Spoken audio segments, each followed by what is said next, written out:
So in this video, you will discover a simple shift you can make today that will make your podcast grow way faster. One growth tactic that most podcasters completely ignore that is a way for you to get thousands of new listeners discovering your podcast every single month. And finally, one strategic shift you can make to your podcast today that will accelerate the growth of your show. Hey, my name is Anthony Muneri. Over the last 4 years, I've interviewed and coached 350 plus podcasters, published multiple best-selling books under the pen name Daniel Larson. And today I want to help you gain clarity around why your podcast isn't growing or monetizing as fast as you'd like, and then giving you very simple steps you can start taking today to drive way faster growth for your show. So the first shift that you can start making today when it comes to growing your podcast much faster is ditching the idea that your podcast is a passion project. You see, over the last week, I've spoke to probably like 20 plus podcasters, mainly entrepreneurs and experts who have podcasts and launched it originally either for business purposes or sometimes they launched it because it's a fun project they want to start doing. So why is it that I say that you should ditch the idea that your podcast is a passion project? And if you have got the idea that the podcast is just this passion project, how has it been affecting your ability to grow? Like, how are those two things linked? Well, firstly, what does it mean to have a passion project? A passion project essentially means you're doing a particular thing just for the fun of doing the particular thing. You're not really looking at external results. So for example, if you had a painter who just paints over the weekend because they love to paint, they're not posting on social media, they're not thinking about how many likes they got, they're not thinking about how to get more visibility in what they're doing. That is what it means to have a passion project. They're not influenced by external factors. That doesn't dictate whether or not they want to do the particular thing. And in this case, it's painting. So look, if that's the definition of a passion project, I have to say that for most podcasters I speak to, the majority of people, they don't really have a passion project. They have a podcast where they have goals, dreams, desires. When they look at their dashboard and the podcast isn't performing, they are down and frustrated and confused as to why the show isn't growing. And when the show is performing well and they are getting more and more downloads, they're happy and excited. But again, if it's just a passion project, your emotions wouldn't be swayed one way or another based on numbers, based on exterior things. And if you're in a situation where you've considered quitting your podcast because you're like, well, I'm putting all this time, effort, and energy into the show, but I'm not really growing. Like, is this really worth my time and effort? Then it means that the podcast, once again, isn't a passion project because you're considering quitting the show based on external factors. But if you were doing the podcast just because you enjoyed doing the podcast, that wouldn't really matter. And I want to make this clear, there's nothing wrong at all with having those desires to want to grow a show. Of course, you want your podcast to progress. And no one likes the idea of having a podcast where you have 100 downloads per episode today, and then 12 months from now, you still haven't grown and you're stuck with those same 100 listeners. But why is it so bad to call it a passion project? Well, the reason why I believe it's bad to call it a passion project is because most podcasters end up lying to themselves about what they truly want. And when you call something a passion project, it means you're not taking it as seriously.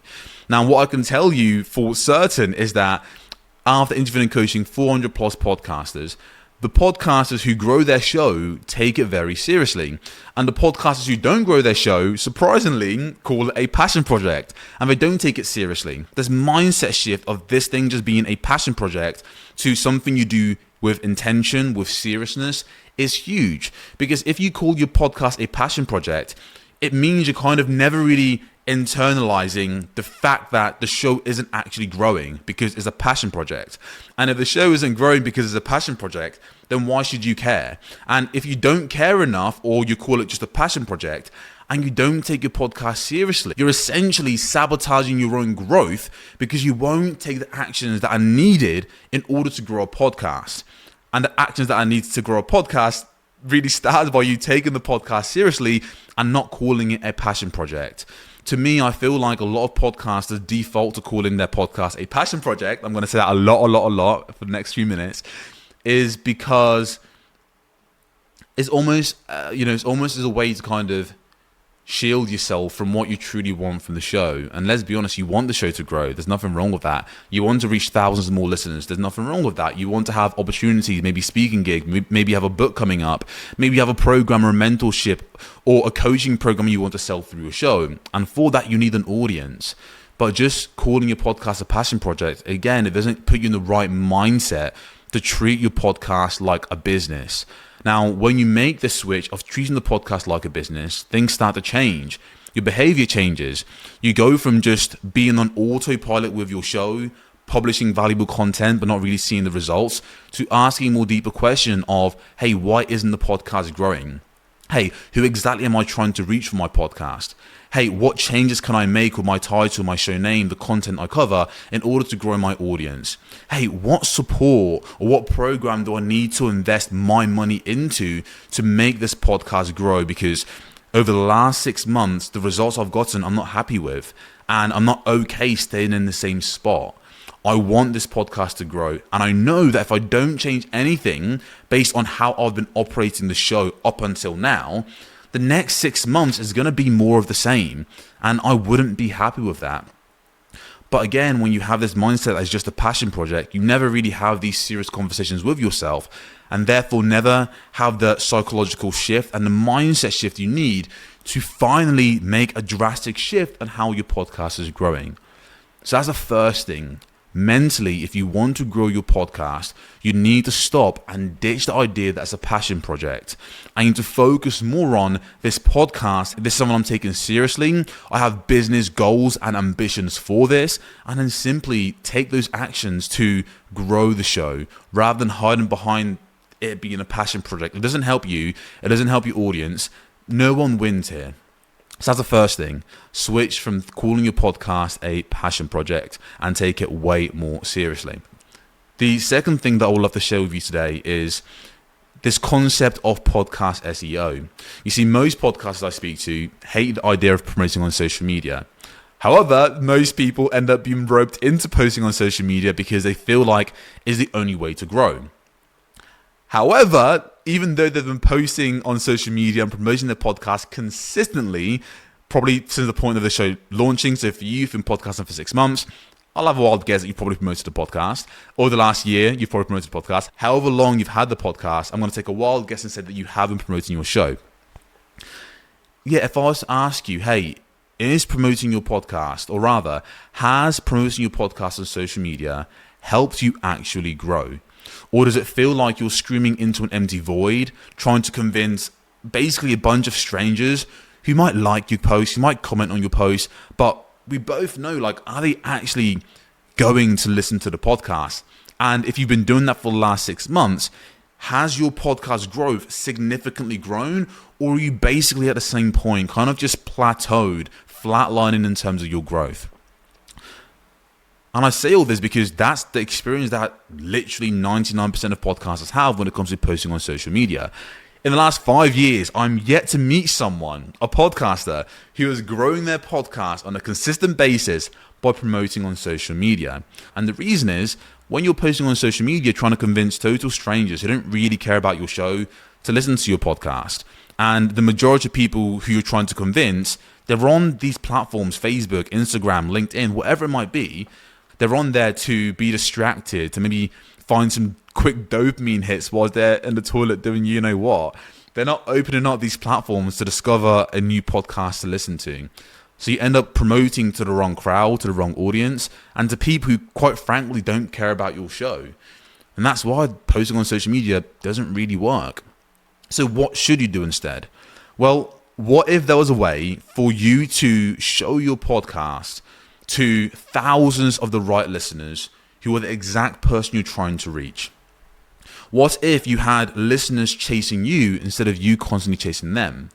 What if there was a way to position your show that will allow thousands of new listeners to find your podcast organically? That is what podcast SEO allows you to do. So podcast SEO is a process of ranking your show higher on Apple Podcasts and Spotify. These are the main two platforms new listeners go to discover new shows. And really, like, a lot of people may be aware of general SEO, but podcast SEO, again, specifically to do with ranking your show higher on Apple and Spotify. Now, why this is so important is because these are the two main platforms new listeners go to discover a new show. They go on these platforms and they type in specific keywords, search terms, to find a new podcast. If someone's struggling with, let's say, anxiety, they'll type in how to reduce anxiety on Apple and Spotify. Now, the trick is making sure your show is ranked on page 1 for that keyword. So when someone searches how to reduce anxiety, your podcast actually shows up. This is huge because it means that by you setting up your podcast in this way, you're being discovered by thousands of the right listeners every single month who are looking for your exact type of show. These are high intent listeners who are going through the problems your podcast solves and would love to listen to your show. The issue is most podcasters are completely unaware about podcast SEO and how it works. So they stay invisible for years, posting valuable content, but their shows still stay so small because they're not ranking on page 1 of Apple and Spotify. You're basically invisible for the main platforms new listeners are going to discover new shows. Now, a simple fix for this, if you want to rank high on these main platforms, is by asking yourself, hey, what are the specific search terms my audience would type in to discover my show? We did this for one of our clients recently, Todd. Now, he was stuck at 500 monthly downloads after 1 to 2 years of podcasting. He basically kind of tried to ignore his numbers because he didn't want to feel disappointed. But when he started working with us, we optimized his show for podcast SEO, and we found that for him, the main keywords his audience would use to find the show was stress management and highly sensitive person podcast. Again, this podcast was targeting people who were highly sensitive. And once we knew those keywords, we then started adding it to his episode titles, his show name, his content. We made sure that the content he covered on his show was focused on these keywords. And by nature of doing that, we helped him, again, rank his show on page 1 of Apple and Spotify. Now, which meant that he's now being found by thousands of new listeners each and every month. Up until this point, he was basically invisible. But then 6 months after we made this change, he's now averaging 12,000 monthly downloads. And in the last 7 days, he's generated $7,800 in sales by turning his listeners into clients within his programs. For you, that might mean courses, memberships. The point is, when you rank on page 1 on Apple and Spotify, you're being found organically by thousands of the right listeners who are looking for your show. So far, we've covered the fact that if you want to grow your podcast, you need to ditch the idea that it's a passion project and start taking it more seriously. And we've also covered the importance of podcast SEO, setting up your podcast in a way where listeners are finding you instead of you chasing them on these social media platforms that we both know doesn't work. And that brings us to our last point. A simple shift you can make strategically today in order to grow your podcast way faster. And this is the shift. Instead of looking at your podcast as this thing that you do for yourself, as a show where you cover a bunch of your own interests, where you get guests onto your podcast to talk about a wide range of topics, start viewing your podcast as this product that you're trying to sell to a particular person, to a particular audience. And make the shift from thinking about your podcast as this thing where you're covering a wide range of topics to a podcast that helps your audience, a particular person, solve a particular problem. When you make this shift from just talking about broad, generic topics that you're interested in to positioning your show and presenting your podcast as a solution to a problem that a particular person is facing, your show will start to grow way more. Growing will feel easy. When you are promoting on social media, the right people who would listen to the show will listen. When you are ranking on page 1 of Apple and Spotify, you get way more people who click onto your show because it's positioned as a show that will help them solve a very specific problem. When you do get high-profile guests onto your podcast, you have a focal point of how you can extract the highest amount of value from that guest and present that to your audience. And I want to show you exactly what I mean by this because it sounds very airy-fairy. I totally get that. So I want to make this practical for you so you can literally see what this shift looks like. We had a client called Ben who was podcasting for 2 years and he was struggling to hit 40 downloads per episode. Again, pretty big problem. Now, his podcast was all about kind of like personal development / business, and he would cover a wide range of topics within that space. He called a show Breaking the Chains from the 9 to 5. And again, covered a bunch of topics he was interested in. He covered resilience. He covered different business models. He covered mindset stuff. A bunch of different things. However, his show just wasn't growing. And it wasn't until we made a switch, which was going from talking about these general topics to having this podcast solve a specific problem for a specific listener. We started focusing on targeting electricians who've just became self-employed, who are looking to reduce stress, save time, and make more money as they start their self-employment journey. And we named his new show Toolbox Talks from Electricians. Now, his podcast was specifically for electricians who were struggling to know what steps to take when it comes to reducing stress, saving time, and making more money on their new venture. When he did this, he went from having a general podcast about business and mindset to a focused podcast talking to a particular avatar that he wanted to reach, understanding how to communicate to that avatar because he now knew the pain points, the problems they were going through. And then he presented his podcast by changing his cover art, his show name, his show description, his content strategy, meaning the topics he covered on the show. We changed all of that, his podcast SEOs, which keywords he should rank for based on which keywords electricians will type in on Apple and Spotify. Once we made those changes, his podcast exploded. He went from struggling to hit 40 downloads per episode, and then after we made the change, positioned his podcast as the solution to a particular problem for a particular person, and then went on to get 400, 500, 600, 700, 800 downloads for his episodes. That was a drastic shift. That could only happen once we looked at the overall high-level strategy of his show and decided to, once again, stop focusing on just general topics and start focusing on a particular problem your show solves for a particular person. Now, the reason why I created a YouTube channel was to help you gain clarity around why your podcast isn't growing or monetizing as fast as you like. This is my life. I do this all day, every day. We've worked with hundreds of podcasters, and I plan to do this for the next decade. And from my end, I know that the work you're putting in, it is going to be worth it. Like, you can do this. I know the podcast can feel like a struggle at times, and it can feel frustrating when things aren't working.